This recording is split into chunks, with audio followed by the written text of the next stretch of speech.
आपसे एक प्रश्न है कि तिल के बीच में काली बिंदी क्यों लगाते हैं? जी, इसकी शास्त्रीय शास्त्रों में बहुत महिमा है और इसका विशेष वर्णन तो कुमार तंत्र में किया गया है।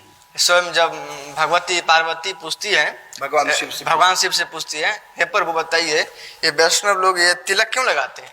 तिलक के बीच में श्याम बिंदी क्यों लगाते हैं? तो उन्होंने कहा है ठाकुर जी ने, शिव जी ने, कि पहले इसकी उत्पत्ति बता दें क्या? उत्पत्ति महाराज। जी।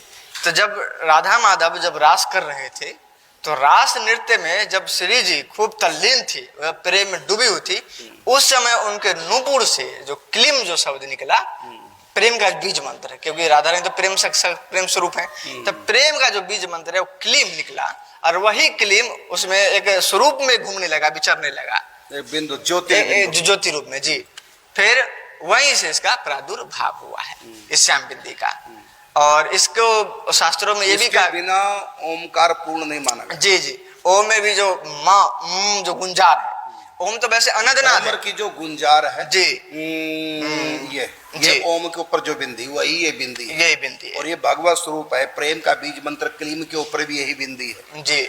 और इसी रूप में शालिग्राम भगवान बिंदी का जितना आकार है, इसी रूप में शालिग्राम स्वयं हंस भगवान ने प्रकट में सेवा के लिए दिए हैं सनकादिकों को। सनकादिकों ने देव ऋषि नारद जी को, देव ऋषि नारद जी ने भगवान निम्बारकाचार्य जी को, और उसके बाद पीढ़ी दर पीढ़ी होते हुए आज भी वर्तमान आचार्य के पास वो बिल्कुल श्याम बिंदु जैसे शालिग्राम भगवान।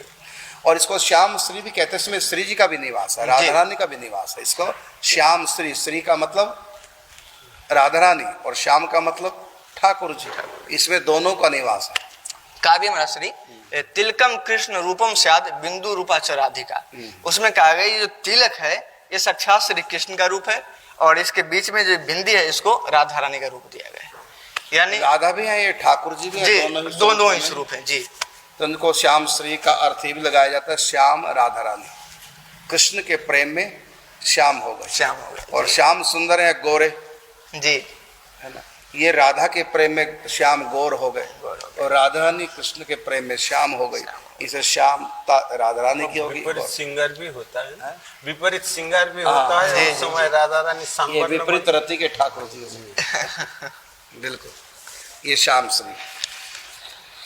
और इसको लगाने से सखी भाव की प्राप्ति होती है, प्रेम का उद्दीपन होता है।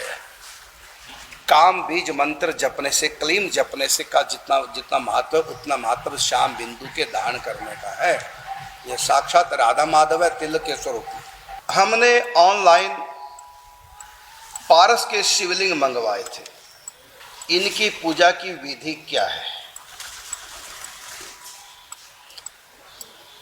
जैसे आप पंचोपचार से पूजन करते हैं शिव का, या दसोपचार से या षोडशोपचार से, उसी प्रकार यहाँ भी करें। आप बताएंगे पंचोपचार, दसोपचार, षोडशोपचार? जी महाशय, वैसे तो सूक्ष्म रूप से ये पंचोपचार है, किसी को भी बहुत आसान से कर सकता है व्यक्ति। सबसे पहले ठाकुर जी को चंदन लगाएं, पुष्प चढ़ाएं, चंदन अक्षत, फिर उनके बाद उनको दीप धूप और नैवेद्य, धूप और आरती बाद में जी।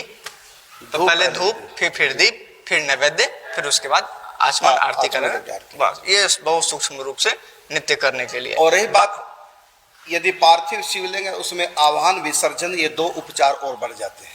लेकिन ये पार्स के जो आप मंगा रहे हैं, पार्स भी एक